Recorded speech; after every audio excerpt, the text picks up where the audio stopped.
श्रीदेवी भागवत षष्ठ स्कंद में भगवती लक्ष्मी द्वारा घोड़ी का रूप धारण कर तपस्या करना, यह कथा भागवत से सुनाऊंगा। भक्तगणों, आप इस भक्ति माँ भगवती चैनल को लाइक और सब्सक्राइब जरूर कर दें। माँ भगवती आपके कल्याण परिवार का कल्याण करेगी। कथा सुनिए। जन्मेजय बोले, हे मुनि, इस प्रकार कोप करके भगवान के द्वारा साबित लक्ष्मी जी ने घोड़ी के रूप में किस प्रकार जन्म लिया और इसके बाद रेवत ने क्यों किया। अपने पति के प्रवास में रहने के कारण उसके वियोग में एकाकिनी समय व्यतीत करने वाली नारी की भांति लक्ष्मी जी ने घोड़ी का रूप धारण करके किस देश में समय व्यतीत किया। हे आयुष्मान, पति से वियुक्त रहते हुए लक्ष्मी जी ने कितना समय बिताया और पुनः निर्जन वन में रहती हुई उन्होंने क्या किया। समुद्र तनया लक्ष्मी को पुनः भगवान विष्णु का समागम कब प्राप्त हुआ तथा विष्णु से अलग रहते हुए उन्होंने किस प्रकार पुत्र प्राप्त किया। हे आर्येश, इस वृत्तांत का वर्णन विस्तार के साथ कीजिए। हे विप्रवर, मैं इस अत्युत्तम पौराणिक आख्यान को सुनना चाहता हूं। सूची बोले, हे विप्रो, परीक्षित पुत्र जन्मेजय के ऐसा पूछने पर व्यास जी इस अति विस्तृत कथा का वर्णन करने लगे। व्यास जी ने कहा, हे राजन, सुनिए, मैं अब वह शुभ पवित्र स्पष्ट अक्षरों से युक्त तथा कानों को पीरे लगने वाली पुरानी कथा कहूंगा।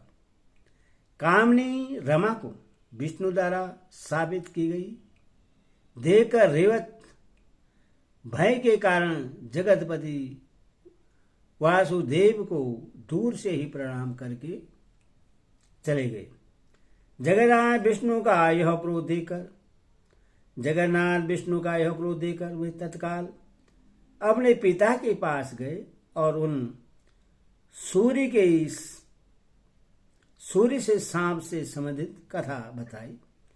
इसके बाद कमल के समान नेत्र वाले वे दुखित लक्ष्मी जी जगदीश्वर विष्णु जी से आज्ञा लेकर उन्हें प्रणाम करके मृत्यु लोक में आ गई।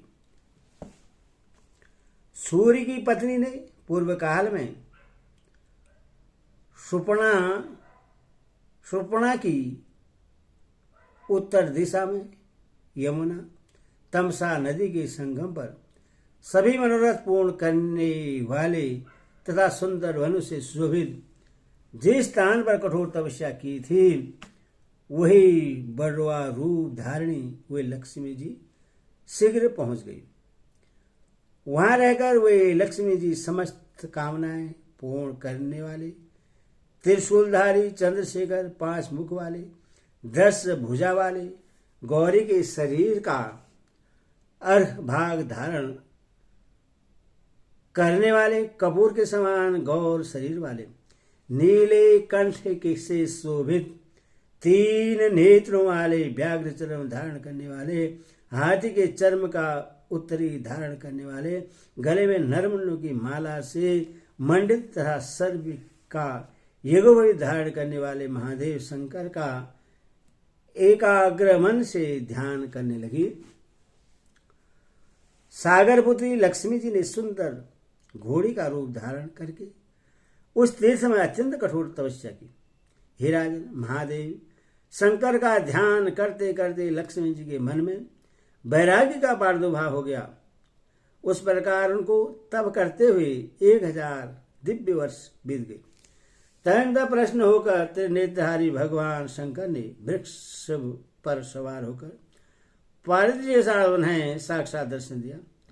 भगवान शंकर ने अपने गणों से वहां आकर तब करते हुए बड़वा रूप धारणी महाभाग विष्णु प्रिया लक्ष्मी जी से कहा, हे कल्याणी, हे जगजननी, आप तपस्या क्यों कर रही है। मुझे इसका कारण बताइए। आपके पति विष्णु तो स्वयं संपूर्ण मनोरथ पूर्ण करने वाले तथा सभी लोगों का विधान करने वाले हैं। हे देवी, भोग तथा मोक्ष प्रदान करने वाले जगतपति वासुदेव जगन्नाथ विष्णु को छोड़कर इस समय आप मेरी आराधना किस लिए कर रही हैं? स्त्रियों के लिए पति ही उनका देवता होता है। इस वेदोक्त वचन का उन्हें पालन करना चाहिए। किसी दूसरे में कभी कहीं भी भावना नहीं करनी चाहिए। पति की सेवा शुश्रूषा ही स्त्रियों का सनातन धर्म है। पत्नी चाहे जैसा भी हो, कल्याण की इच्छा रखने वाली स्त्री को निरंतर उसकी सेवा करनी चाहिए। भगवान विष्णु तो सर्वदा सभी प्राणियों की आराधना के योग्य हैं। अतएव हे सिंधु जी, उन देवादिदेव को छोड़कर आप मेरा ध्यान क्यों कर रही है? लक्ष्मी बोले, हे आशुतोष, हे महेशान, हे शिव, हे देवेश, हे दयानिधान, मेरे पति ने मुझे सांप दे दिया है। अतएव इस सांप से आप मेरा उद्धार कीजिए।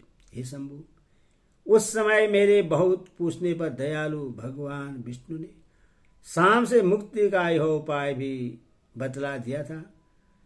हे कमलानये, जब तुम्हें एक पुत्र उत्पन्न हो जाएगा तब तुम सांप से मुक्त हो जाओगी और वैकुंठ धाम में पुनः तुम्हारा वास होगा। हे देव, श्री विष्णु के इस प्रकार कहने पर मैं तपस्या करने के लिए इस तपोवन में आ गई और संपूर्ण कामनाओं की पूर्ति करने वाले आप परमेश्वर की आराधना करने लगी। हे देव देव, मुझ निर्पराध पत्नी को छोड़कर वे विष्णु तो वैकुंठ में विराजमान हैं। अतएव पति के संदेश के बिना मैं पुत्र कैसे प्राप्त कर सकती हूँ? हे देवेश, हे शंकर, यदि आप मुझ पर प्रश्न हैं तो मुझे वर दीजिए। आप तथा श्री हरि में निश्चित रूप से कोई भेद नहीं है। हे गिरिजाकांत, हे हर, जब मैं पतिदेव के पास थी तभी से मुझे यह ज्ञान है कि जो आप हैं वही हुए हैं तथा जो हुए हैं वही आप हैं। इसमें शेष नहीं है। आप तथा विष्णु में एक तत्व जानकर ही मैंने आपका स्मरण किया। अन्यथा हे शिव, आपका आश्रय लेने से मुझे दोष ही लगता है। शिव बोले, हे देवी, हे सुंदरी, मेरे तथा उन विष्णु के एक तत्व का ज्ञान तुम्हें किस प्रकार हुआ? हे सिंधु जी, मुझे सच सच बतलाओ। देवता मुनि ज्ञानी था वेदों के तत्वदर्शी विद्वान भी तरह तरह के कुतर्कों से ग्रस्त पड़े रहने के कारण इस एक के भाव को नहीं जानते। मेरे बहुत से भक्त वसुदेव श्री विष्णु के निंदक हैं तथा विष्णु के बहुत से भक्त मेरी निंदा में लगे रहते हैं। हे देवी, काल भेद के कारण कलयुग में ऐसे लोग विशेष रूप से होंगे। हे भद्रे, दूषित आत्मा वाले लोगों द्वारा जुड़े इस एक तत्व को आप कैसे जान गई? मेरे तथा विष्णु का एक ही भाव जान पाना सर्वदा दुर्लभ है। व्यास जी बोले, प्रश्न हुए भगवान शंकर के इस प्रकार पूछने पर अत्यंत प्रश्न मुख वाली हरिप्रिया लक्ष्मी जी ने उस एक तत्व से संबंधित ज्ञान प्रश्न को शिवजी से कहना आरंभ किया। लक्ष्मी बोली, हे देवेश, एक बार भगवान विष्णु को एकांत में पदासन लगाकर ध्यानस्थ हो तपस्या करते हुए जब मैंने देखा तब मुझे महान विस्मय हुआ और पुनः समाधि से जगने पर उन्हें अति प्रश्न जानकर मैंने पति देव से विनयपूर्वक पूछा, हे देव, हे जगन्नाथ, हे प्रभु, जिस समय ब्रह्मा आदि समस्त देवताओं तथा दैत्यों के द्वारा मथे जा रहे समुद्र से मैं निकली उस समय पति की इच्छा से मैंने सभी को देखा। सभी देवताओं की अपेक्षा आप ही श्रेष्ठ हैं।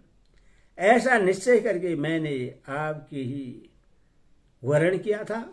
अतः हे सर्वेश, आप किसका ध्यान कर रहे हैं? मुझे यह महान संदेह है। हे केडहारे, आप मेरे प्रिय हैं। अतः अपने मन की बात मुझे बतलाइए। विष्णु बोले, हे प्रिय, मैं जिन सुश्रेष्ठ आशुतोष महेश्वर तथा पार्वती पति शंकर का ध्यान अपने हृदय में कर रहा हूं, उनके विषय में बताऊंगा, सुनो।